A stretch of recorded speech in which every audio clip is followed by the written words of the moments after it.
Hi everyone and welcome to my class GIT 411. My name is Arno Egner. My email is my first name dot my last name at asu.edu.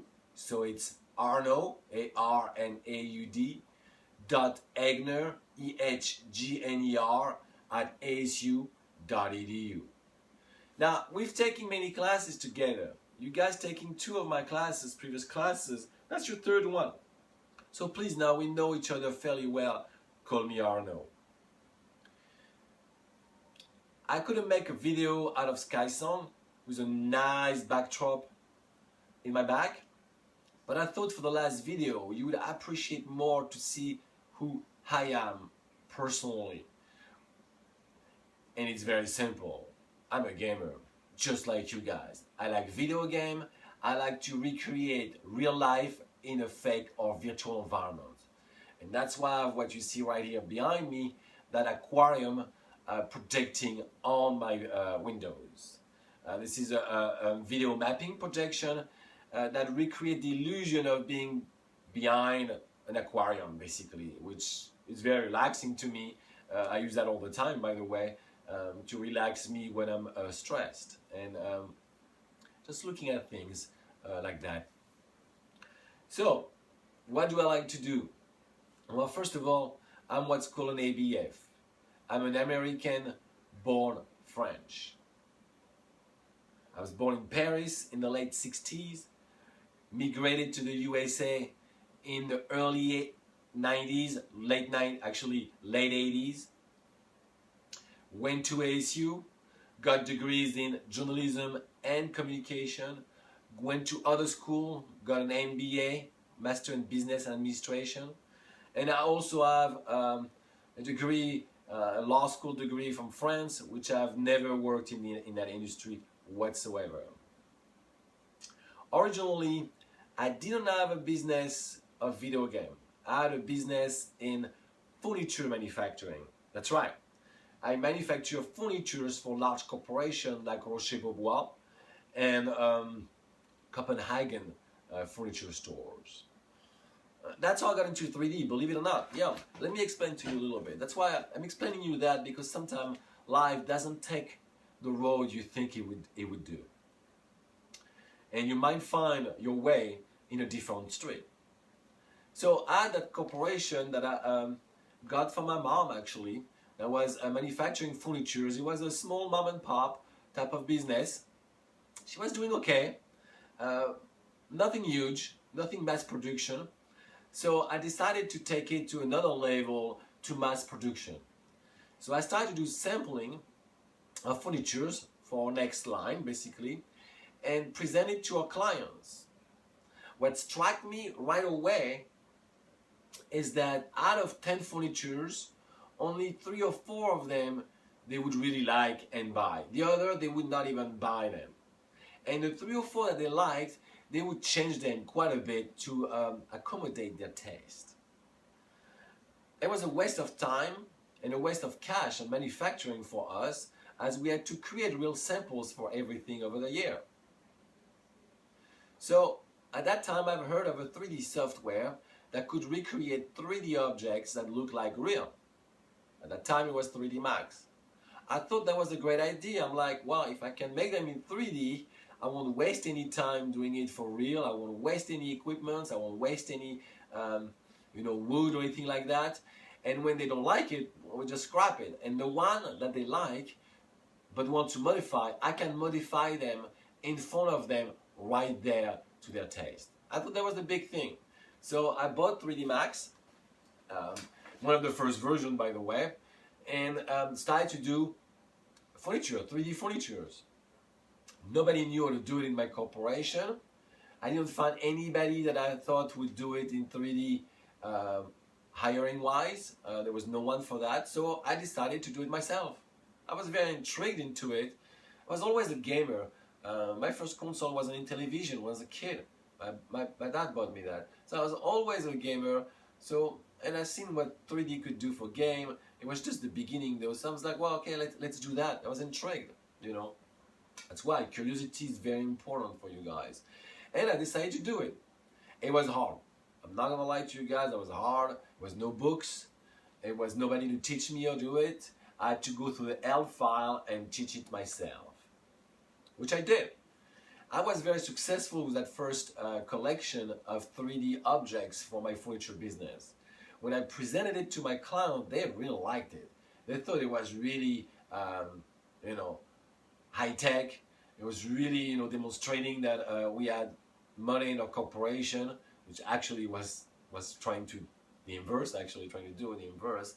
You know, they really liked it, especially the fact that they could modify whatever they wanted on the fly right there with me. That was a huge plus. So I did that, sold the furnitures for a couple of years until I got bored of managing the company. I always thought managing corporation is a little boring to me, but that's personal. So I sold that company and opened a visual communication business. I did very well. I started to do a business back and forth between the EU and the US because it was the beginning of the internet at that time. And I've done a lot of 3D for companies like Vuitton for their bag, their purses, or a French company that makes the actual knife for the wine bottles. All right. I did that for their website, for their TV advertisement and so forth. That was pretty good, and I really liked it. Until I had the opportunity to teach 3D, which I did for a school and liked that even better. I thought teaching was great because of one thing: you guys and you girls, students. I always liked hanging out with students because there's no rules with you guys. You are ready to take on any challenges and take it on in a different way that the industry always did it. And that's for me the most important part of it. Is not to be constrained to what the format of that industry is telling you to do. So I love being with students for that main reason. Actually, I thought it was just it's the greatest thing ever.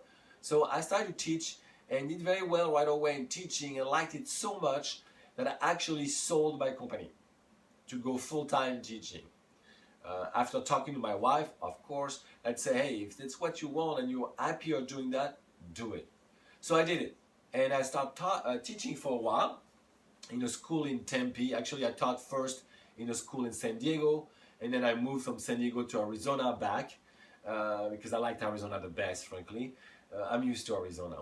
And taught in another school in Tempe that specialized in 3D, created their 3D program, and then I had the opportunity at that point to work in the game industry, to do a lot of game projects with people in the industry. I was a gamer all my life. My first console was an Intellivision. I played every day video games since I was a little kid. I actually built myself a little wood box car with the first joystick steering to play the first PlayStation Need for Speed game. All right, which I love to play in that little car. It was just awesome, actually. So I keep doing video game things and liked it so much that I decided to switch from 3D movie and cartoon teaching to video game teaching, which I did, and created the certificate at the Brickyard for video game that they have now. Then I moved to Polytechnic. I love that school. The opportunity to have my own video game art focus was very attracting to me, to be able to do it the way I like to do it. So that's why I did it. And that's how I'm teaching with you guys. I've created those techniques over the years. I've been doing 3D since the first version of 3D Max, by the way, you guys. And I used to grade a lot of the writer's book for 3D Max also. That is one of the reasons I am not so inclined with books. We have one in the class because we have to. But it's not my favorite thing because most of them don't really explain properly what you need to do and are too complicated to be worth using in real work. Complicated things usually don't work very well in production. You gotta get down to what needs to be done, and that's it. Okay? So I think that's enough talking about me. Besides, as you can see, I like recreating virtual environment, like the projection mapping you have behind you of that aquarium. or the pinball machine you have right here that is in reality a digital pinball machine where I switch the playfield for an actual LCD screen. And it doesn't get deeper than that. I've built motion simulator for racing, even motorcycle simulators also, as well as skiing simulators. That's one of my specialty, are simulators for video game and simulation games, basically. It doesn't get deeper than that. I hope you enjoyed just knowing a little bit more about me. I know it's a little different, but now you know who I am, and I'm starting to know you guys better. I wish you the best luck in the class. Don't hesitate to contact me if you have any personal problem. Email me directly for personal problem. And if you have any class questions, please post them on the forum, as it is general knowledge and everybody can gain out of reading it. Thank you very much. Good luck. See you in the class.